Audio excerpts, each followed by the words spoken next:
Hi guys, it's Ty and welcome back to my channel. So today I'm going to be talking about the author S.A. Cosby. And if you don't know anything about S.A. Cosby, he is primarily a crime fiction writer. And I say primarily because he did help co-author another book with Questlove that is middle grade. But for the most part, he usually writes a combination of like crime thrillers and crime mysteries, which I'm going to say it now, I have thoroughly enjoyed every book that I have read so far by S.A. Cosby. Two of his most popular books would be Razorblade Tears, which debuted at number 10 on the New York Times bestseller list, and then also Blacktop Wasteland that he wrote before Razorblade Tears has slowly gained a lot of popularity as well and has won numerous prizes. So how I want to do this video is I am going to talk about each of the books that I have read in the order that I read them in and give you some little background about each book, and then at the end I will tell you who I would recommend each of these books to. So we will go ahead and get started. So the first book that I want to talk about is Razorblade Tears. So again, all of these are going to be like crime thrillers, crime mysteries, except for one, which is that middle grade, which I'll talk about here soon. But Razorblade Tears is the first book that I picked up by S.A. Cosby. I had never heard of him before. I had never heard of this book before, but it was the second book that I got from Book of the Month like 2 years ago. And I read the synopsis. I had not heard anyone else talk about it. It sounded good, so I decided to pick this up. And ever since I read this book, I have been on a hunt to read anything that S.A. Cosby has written. So in this one, we follow two main characters. So we have Ike and Buddy Lee, and their sons were married, and their sons were also brutally murdered. Buddy Lee comes to Ike and says that they need to figure out who murdered their sons. So this story is just following these two characters as they are trying to figure out who murdered their sons and enact their own revenge. So like I said, I really enjoyed this book. What I really liked about this story, number one, is the relationship between Ike and Buddy Lee, because they could not be more different. Ike is this like really buff black guy, and then we have Buddy Lee who is this like lanky white guy that lives in a trailer park. They could not be any different from each other, and I just really liked both of these characters individually, and I liked any time that they were together because the banter between them was great. Because of how different they are, there's a lot of conversations revolving race in this book, and Buddy Lee just seems to make a lot of these ignorant comments towards Ike, and then Ike has to end up putting Buddy Lee in his place, and by the end of it they just become this duo that I have loved. Also in this book, it touches on a lot of things, not only in regards to like race and racism, but it also deals a lot with homophobia, because like I said, their sons were married to each other, but neither Ike nor Buddy Lee and some members of their families did not really accept their sons being gay, let alone married to each other. So there is a lot of conversation around that. I loved the mystery in this and trying to solve what happened to their sons. And this read just like a movie. It was really action-packed. It was fast-paced. There was never a moment in the story where I thought it was slow. I just enjoyed everything about it, and you could probably guess, I gave this one a 5 stars at the time that I read it. It is one of my all-time favorite books. After I read this one, I just could not stop thinking about it. I do have a standalone review for this book, which I will have linked. So this book has already been optioned for a film. I listened to an interview that S.A. Cosby did at this bookstore, and he was saying that the script for this upcoming movie, is about 95% done, but there's been a hold on it because of the writer strike, but we do have a script in production. He also mentioned that he believes that Idris Elba is being looked at to be cast as Ike. It isn't set in stone, but that is who they are looking at to play the character of Ike, which I don't really know how I feel about that. In my mind, I can see what Ike and Buddy Lee look like, but to be honest, I do like Idris Elba, but I'm tired of seeing him. So I hope that maybe somebody else will play Ike in this movie, or if they do end up going with Idris, that he really does well by this character, because I love Ike and I love Buddy Lee, and I just don't want anyone to mess up these characters. But yes, I really enjoyed Razorblade Tears. So then the next book that I picked up by S.A. Cosby is My Darkest Prayers. I believe this is like his first book that was published, but this one follows our main character by the name of Nathan. He used to work as a deputy at the sheriff's office, but now he is working at a funeral home as an undertaker, but he does side jobs for people as if he's still a deputy, but not really. So he is approached by the members of this church who wants him to look into a reverend's death. So the police have called it a suicide, but the members of this church are saying, no, it's not a suicide. This man was murdered. Then we just follow Nathan as he is trying to figure out what happened to this reverend, as well as learning about some conspiracies that has been going on at this reverend church. So I enjoyed this one as well. I really loved how, again, it reads just like a movie. It's so action-packed. There's never a slow moment. It's always something going on. I also really enjoyed just the mystery and finding out what happened to this reverend, finding out what's going on in the church, because we all know that some shady stuff can go on in these churches. So I loved reading about that. The only issues that I had with this one is that I felt like at times the plot was a little bit predictable and I could figure out where it was going. And I also felt like Nathan's character just seemed a tad bit unrealistic, because every situation that he got himself in throughout this book, it just seemed like he was able to fight his way out, get his way out, like he just had no issues. And it's hard for me to believe that someone just doesn't have any issues, will always win every single fight, will just be able to solve everything so easily. But by no means did this stop my enjoyment of this book, because I absolutely love this one as well. I did give this one a 4 stars just because of those issues that I had. But other than that, I would definitely recommend this one. And like I said, it is really fast paced, so you will be able to finish this in no time. So then the next one that I picked up, and like I also mentioned, is one of S.A. Cosby's more popular books, is Blacktop Wasteland. So in this one, we are following our main character by the name of Bug. He used to be a really good getaway driver, something that he had learned from his father. But at the beginning of the story, he has decided that he is done with a life of crime and he just wants to make an honest living and take care of his family. Well, he ends up running into some financial difficulties, and so he is offered this job by someone that he had done a job with previously. And on the day of the job, which is a jewelry heist, it goes terribly wrong, and we follow Bug as he is trying to get out of this terrible situation that he has put himself in. Again, I really enjoyed this book. So the main thing that I really enjoyed in this book particular is the character of Bug, because he is struggling with so much in this story. He is just trying to make an honest living. He works as a mechanic and he's just trying to take care of his family and then his mother, who is in this nursing home, but he is struggling with trying to do the right thing, but trying to leave a life of crime behind, something that he has always known, something he has grown up with. We also see him deal with basically letting his father go. His father abandoned him when he was younger with a job of his own, and ever since then, Bug has never seen his father again. So we can only assume while reading this that his father ended up dying, but Bug talks a lot about his father and just trying to get over that situation and not necessarily become like his father. I also really enjoyed his wife, Kia, and just how she is able to kind of put Bug in his place, give him a new perspective, and also just be there for their children. I have mentioned this in the last 2 books, but again, this one is also fast-paced. It reads just like a movie, and there is so much going on.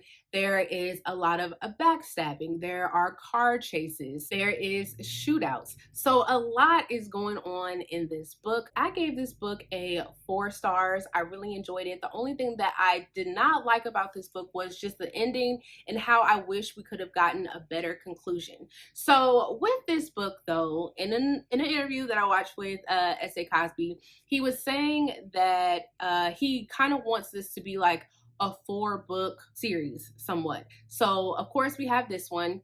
He said that he would love to write like a prequel story involving Bug's father and seeing how his father lived. He also wanted to do like more of a historical story set in like the 1930s, following the grandfather. And then he also said that he would like to do a sequel to this book in general. So I would love that if we got more time with these characters, because I was really intrigued with the relationship that Bug had with his father, because there are some flashback scenes in this book, but to get like a prequel with just the father and how he lived, I would absolutely love that. Also, S.A. Cosby mentioned that his dream would be to get a duster. So in this book, Bug was given a duster by his father, or it was the car that he just took that his father always drove. And S.A. Cosby said his dream would be to get a duster. So I just really liked those little things that he mentioned about this book. But yes, I did really enjoy this one. 4 stars. I would highly recommend. So then the next one that I picked up by S.A. Cosby is All the Sinners Bleed. This is actually a new release for this year. It came out in June. And so this one follows our main character by the name of Titus. He is a Black sheriff in this really racist town, and he is investigating a school shooting. So a former student had went back to the school and killed their teacher, and then that student was then shot and killed by the cops. And so Titus is looking into why this school shooting took place, and he also started to learn about a lot of missing and murdered Black teens in this town, and he believes that this student and teacher might be somewhat involved in that as well. And so we are following Titus as he is trying to figure all of that out. I really enjoyed this one. No shock there. And I really enjoyed the character of Titus. So we are following him throughout this whole story as he is trying to figure all of this out, like I said. And I really liked that. I loved the pacing of this. I loved that we were finding out information the same time Titus did. There was never an instance where we knew something and his character did not. So I loved that we went on this journey with him. I also liked how Titus was struggling with a lot of things. He was struggling with being the first Black sheriff in this town and trying to get people to actually take him seriously and listen to him and his authority.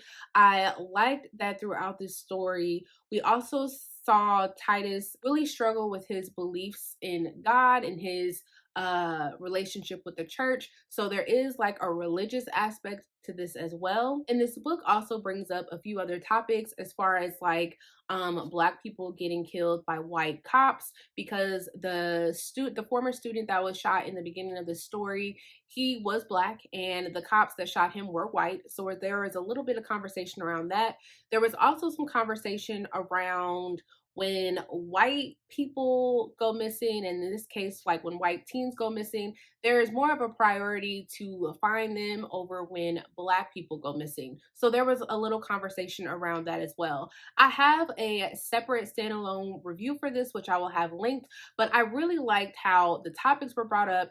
They were discussed for a little bit and then we kind of like moved on. I mentioned this in that review, but in a lot of the books that I have been reading lately, it's like these authors are really trying to make a point and they drive it home time and time again throughout the book. But I just really liked in this book, there were things that were brought up, we talked about it, it was discussed, and then we just kept on with the story. And I didn't feel like I was being beat over the head with what S.A. Cosby was trying to do with this story. This is one of his darker books. Of all the books that I've talked about and are going to talk about, this is the darkest one.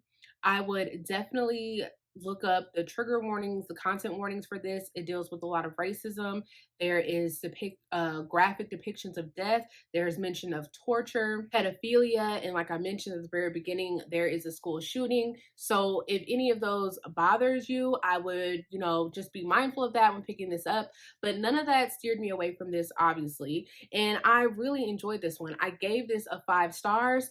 Originally, I thought Razorblade Tears was like my all-time favorite book by S.A. Cosby, but I think it's getting this run for its money because this one was also just as good. When I was listening to the interview with S.A. Cosby, he did mention that he got the idea for this book from the show True Detective, which I've never seen before, but that was his inspiration for this. And something that I thought was hilarious that he mentioned is that in this book, a lot of the characters are drinking moonshine.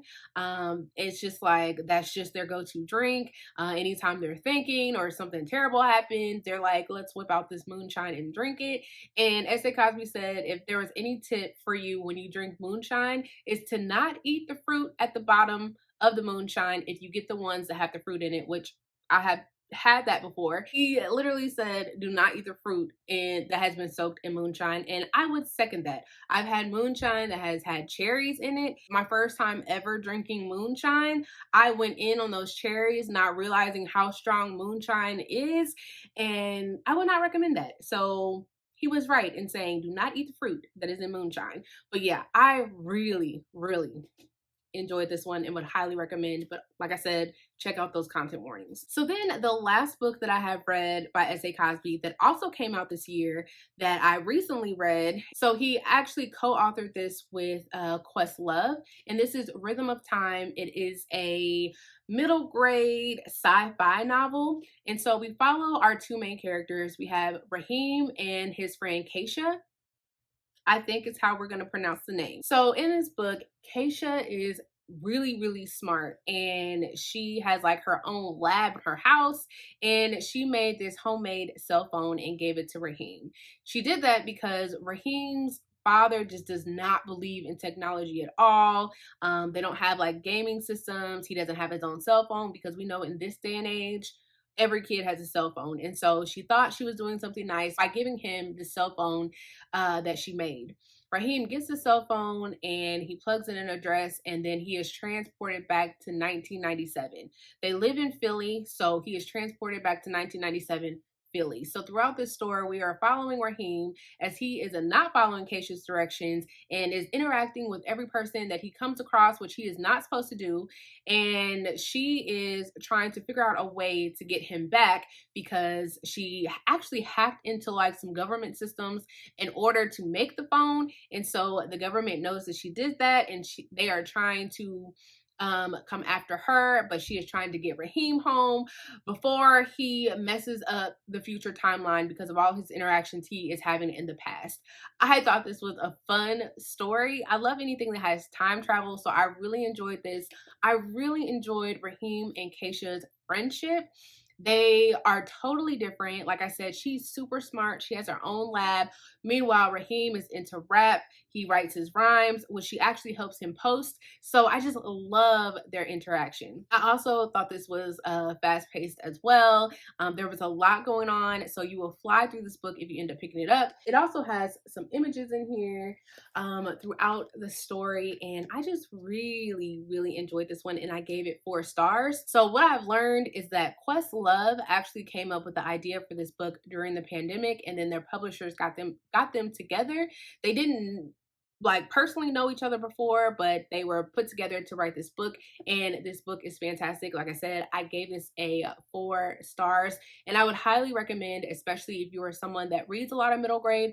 I don't read a lot of middle grade, but when I saw S.A. Cosby's name attached to this, again, I'm trying to read everything that he writes, so I had to pick this one up, and it did not disappoint. So those are all of the main books that S.A. Cosby has written, and I did not read them in publication order, but that was the order that I decided to read them in. And one of the things that I have noticed about a lot of his books is, one, they're all set in Virginia, with the exception of the middle grade, which is set in Philly. And I have learned that, you know, S.A. Cosby is from a small town. He grew up poor, but look at him now. He is a really popular writer, but he likes a small town feel of his stories, and that's what he likes to write about, and it definitely shows in these books.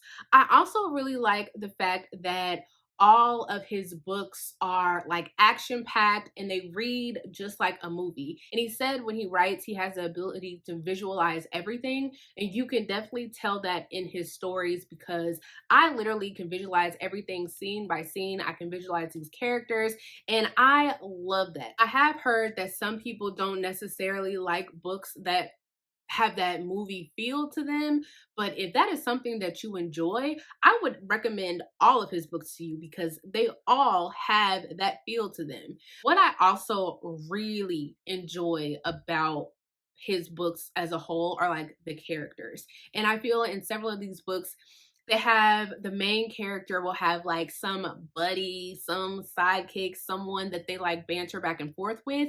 And I really love that. So in Razorblade Tears, we had Ike and Buddy Lee, and I loved the banter between them. And then in Blacktop Wasteland, we had Bug and his cousin Kelvin, which Kelvin wasn't in the book like a ton, like he's not a primary character, but I really loved anytime they interacted with each other and just how much Bug cared for his cousin Kelvin. And then in My Darkest Prayer, we had our main character Nathan, and he had this friend by the name of Skunk. And I loved anytime they got together because they are so different. Even though Nathan is doing like these side jobs, Skunk will come in and help him out. But Skunk to me, it's funny to say Skunk, but Skunk to me, every time he showed up, he just seems like that, you know, quiet character where you never see them coming and they do like horrible things, but hey, he gets the job done. And I just loved their interactions. Again, he wasn't in the book a lot, but anytime they were together, I just absolutely loved it. The one thing that I did kind of miss in All the Sinners Bleed is we didn't really have that with the main character Titus. He didn't have anyone that he could banter back and forth with, but he did that a lot with his father, who was in the story. And then we had some scenes with his brother Marquise. Titus and Marquise weren't close in that story, but when we did get to see Marquise, I loved all of their interaction together. So that's Titus, Marquise, and their father. I just loved all of that. And I just love that in these stories, these main characters aren't the best. Some of them have been ex-cons, they do bad things, but well, with the exception of Titus in the middle grade, I would say the other books, they, you know, these main characters know a life of crime, but you always end up rooting for them. He has this way of making you care about these main characters and the struggles that they were going with, and they just feel so human, and I just love that. I also like the fact that a lot of these happen in like these small towns. They're isolated, and I just love the small town feel. I'm not a small town girl, but I love the small town feel of these books. I also have noticed that there have been a couple of like character crossovers. So in Razorblade Tears, we had an officer by the name of La Plata, and then we had this other questionable character by the name of Shade. And I noticed that not only were these characters in Razorblade Tears, but they also show up in Blacktop Wasteland, which I really liked. I love when I'm like reading books from authors and there's like character crossovers and stuff that you wouldn't normally catch. I love that I was able to catch that. So like I said, if you are somebody that is really into middle grade, I would highly suggest that you read The Rhythm of Time. If you really like action-packed stories with that movie feel, I would highly suggest Razorblade Tears and Blacktop Wasteland. If you are a reader that likes to follow the perspective of the detective or the cop, anyone that's like looking into a case, I would suggest All the Sinners Bleed. And then if you just want a quick, fast-paced story that is dealing with like conspiracies, or if you are like me and you like to know all of the messiness that goes on in their church, I would highly suggest My Darkest Prayer. So that is all that I have for you guys. These are all of the books that I have read from S.A. Cosby. These are more of his popular works that he has. He has written other books. He has written like short stories. I already own one of the first books that he had, which is Brotherhood of the Blade, which I think this is a book that was published before My Darkest Prayer. And I think there's another book after this one, but I can't wait to get to this one. It seems really different. I think there might be sort of like maybe a minor fantasy element to this, but I'm excited to get to this. So I just wanted to keep this video isolated to his more popular works, but like I said, he does have that book out and he has written a lot of short stories. So if I happen to get to those within a timely manner, I would definitely make a video for those as well. But this is all that I have for you guys. I hope you check out these books if you have not already, because you will not be disappointed. But I will see you guys next time. Bye.